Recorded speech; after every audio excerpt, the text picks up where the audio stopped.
Alhamdulillah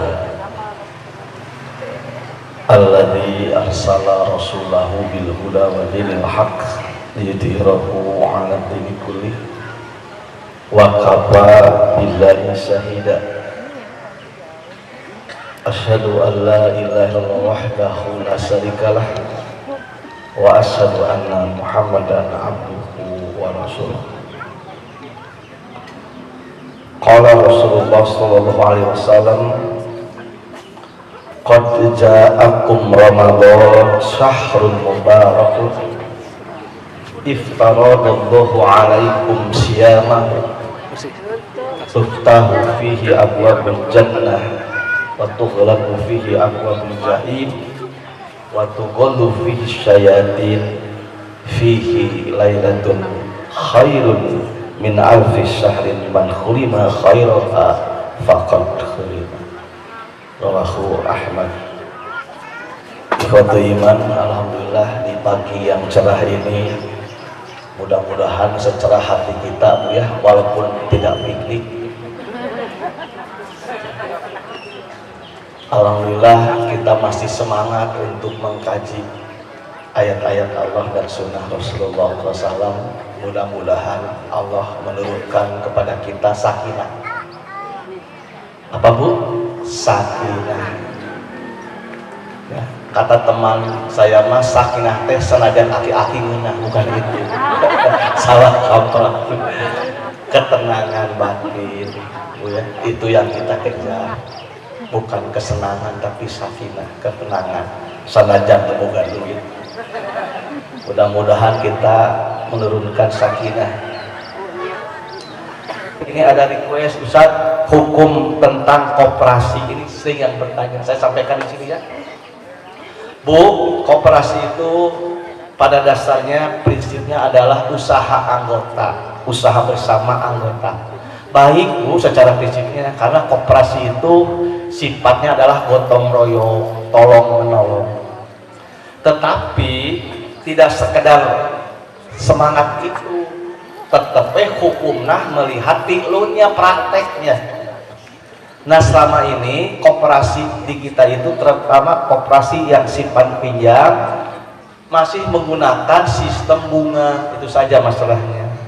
Kalau koperasinya baik ya, semangat koperasi itu adalah usaha anggota. Kalau kita ingin usaha, ada 3 badan usaha, ada koperasi, ada PT perseroan terbatas, yang ketiga ada firma, CV dan sebagainya, perkumpulan. Nah, koperasi inilah yang direkomendasikan oleh Muhammad Hatta, tokoh ekonom Indonesia. Badan usaha yang paling cocok, yang fair, yang adil adalah koperasi. Kenapa? Karena koperasi itu dari anggota, oleh anggota, untuk anggota.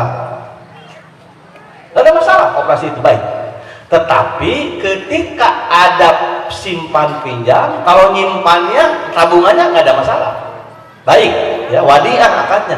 Tapi ketika si anggota itu butuh uang, lalu ada pinjaman, cuma di situ ada sistem bunga. Nah ini yang dikritisi oleh ulama ekonom muslim. Selama simpan pinjam ini memakai unsur bunga, maka akan kena kepada fatwa para ulama bahwa sistem bunga itu yang ada di bank, di koperasi atau dimanapun oleh perorangan, maka itu dihukumi sebagai riba.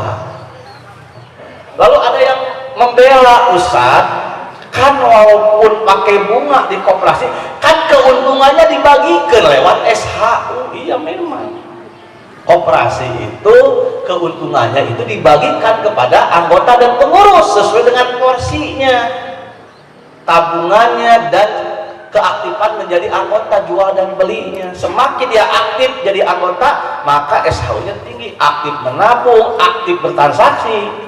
Tetapi sistem bunga ini lebih baik dihindari. Makanya sekarang dibikinlah konsep koperasi syariah. Sama koperasi, semangatnya, sistemnya sama, tetapi akad, kontrak, perjanjian itu disesuaikan dengan akad-akad dalam hukum Islam ya. Maka masukkan murabahah, akadnya dagang, jadi koperasi dapat margin, keuntungan. Itu sah kalau dagang itu akan ambil keuntungan. maka ada akad mudharabah bagi hasil musyarakah ijarah. Maka lahirlah konsep koperasi syariah sebagaimana bank syariah. Selama memakai sistem bunga itu akan menjadi perdebatan. Walaupun ada sebagian kecil ulama yang membolehkan sistem bunga, tetapi hampir sekarang lembaga fatwa hampir ijma sepakat lembaga fatwa di dunia muslim termasuk Dewan Nisbah, Majelis Tarjih, fatwa MUI tahun 2003, fatwa keulamaan Saudi, Pakistan, Mesir sepakat bahwa sistem bunga itu harus dihilangkan. Jadi bagaimana solusinya? Kalau kita punya koperasi harus jadi syariah, silahkan, lebih baik, nggak ada larangannya, sah secara peraturan adanya koperasi syariah. Tapi tidak mau merubah nama, ingin koperasi biasa, ya nggak apa-apa, tetapi tolong akadnya dirubah, sistem pinjamannya jangan berbasiskan bunga. Kalau sosial pakai qardul hasan, pinjam 1 juta balik lagi 1 juta, tetapi anggota dianjurkan infak untuk membantu operasional koperasi, itu ada caranya. Nah itu ya terkait koperasi, jadi nggak ada masalah koperasi itu ya, bagus, apalagi kalau koperasinya menjadi koperasi syariah itu lebih aman insya Allah. Tapi dalam bisnis itu nggak ada jaminan mulus, tergantung yang namanya lembaga keuangan, tetap tergantung pengurusnya profesional nggak, amanah nggak. Banyak kejadian orang itu menghimpun atas nama koperasi, menjanjikan bunga yang tinggi, pas itu dibawa kabur, itu banyak kejadian. Yang korban adalah anggotanya. Nah, kita mudah-mudahan kalau ada koperasi di kita, mudah-mudahan apa? Tetapi harus profesional, biar koperasi itu walayahya walayamut gitu, koperasi itu. Makanya koperasi itu harus ada semangat bisnis. Ustaz, ada koperasi yang hebat banyak. Di Jawa Tengah ada pesantren Sidogiri, itu punya koperasi atau BMT, nya BMT koperasi syariah ya, gitu ya. Itu asetnya sampai 4 triliun. Semua kebutuhan masyarakat tulisannya itu terpenuhi. Mun butuh motor tekali sing deui pakai bunga enggak ka koperasi. Anaknya mau nikahkeun ka koperasi ngasih solusi. Ya, petaninya butuh pupuk ka koperasi. Jadi koperasi itu tergantung pengurus dan SDM-nya. Kalau dia tahu ilmu bisnis koperasi, insya Allah koperasi ini membawa kesejahteraan. Ayo Ustaz, sejarah koperasi di mana? Ya memang di luar negeri. Koperasi itu dulu besarnya di Jerman, di Amerika. Tahu bapaknya Barcelona Pak? Barca terang Pak? Barca teh eta teh negara koperasi Pak. Tuh batu-batu koperasi teh punya klub sepak bola terbagus. Barca itu koperasi Pak, bukan PT tapi koperasi.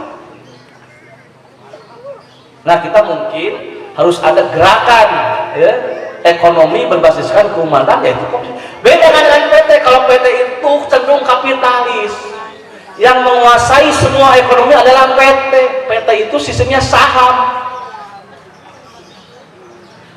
Kalau PT itu ya untuk siapa? Pemilik saham. Yang menentukan pemilik saham lewat RUPS. Kalau koperasi lewat RAT. Nah koperasi yang baik itu pasti ada RAT, ada pertanggungjawaban setiap tahunnya, transparansinya jelas. Ustaz Abi mah koperasinya masih simpan pinjam ada bunga, ya ibu menghukumi muamalah dengan koperasi dalam tergantung pribadi. Ibu kenapa pinjam koperasi? Kapaksa, dah darurat ya kan. Makanya saya selalu menilai begini, dan ibu-ibu bapak-bapak itu korban dari sistem ekonomi yang ada. Kenapa bapak dulu ke bank, termasuk ayah saya punya rumah ke bank pakai sim bunga? Karena darurat wal hajah, itu saja. Biar kita tenang. Termasuk di sini banyak aktivis Bang Emok ya. Jadi sebenarnya sistem tanggung renteng itu baik. Apa itu tanggung renteng? 10 kelompok pinjam, yang satu macet, maka harus dibantu dengan 9 orang itu. Cuman ya kan hiji dicirian, menulisan dialungkeun, ganggu ngeuna dirinya nu macet, orang kudu nu bantuan. Itu tanggung renteng yang sering digunakan oleh tanggung rentengnya nggak masalah, asal antarodin saling ridho. Tetapi tetap tanggung renteng ini menghasilkan budaya yang tidak baik. Nah yang namanya riba itu sifat, bisa dilakukan oleh bank, oleh koperasi, oleh bank emok, bank keliling, oleh rentenir. Sifat di mana ada pinjaman tidak ada barang, tidak ada aset, tidak ada jasa, lalu ketika dipinjamkan itu ditentukan di awal, dijanjikan di awal, ini bunganya sekian, itulah riba. Kenapa bisa terjadi fenomena Bang Emok? Ya tadi, bakat kebutuh dia. Mau usaha, modal, biaya pendidikan anak, biaya kesehatan, kapaksa ikut itu. Cuma bunganya tinggi. Nah yang bermasalah itu adalah sistem tanggung renteng ini adalah ketika akadnya bunga tinggi sampai ketika tidak mampu dijabel kan, kompor dijabel, kulkas dijabel, nah itu yang bermasalah. Kalau sistem syariah tidak seperti itu. Jadi sebenarnya kalau umat Islam bermuamalah ini dengan sistem syariah, operasinya, banknya, insya Allah maslahat. Kalau konsisten dipraktekkan, gitu ya. Nah itu mungkin Ustaz sebagai tambahan, mudah-mudahan ada manfaatnya. Kalau di sini ada aktivis koperasi, mudah-mudahan koperasinya berkah ya. Tambah berkembang, SHU-nya juga semua dapat sesuai dengan nilai-nilai yang ada di RAT itu. Sekian, terima kasih. Aku qouli hadza wa astaghfirullah li wa lakum. Wassalamualaikum warahmatullahi wabarakatuh.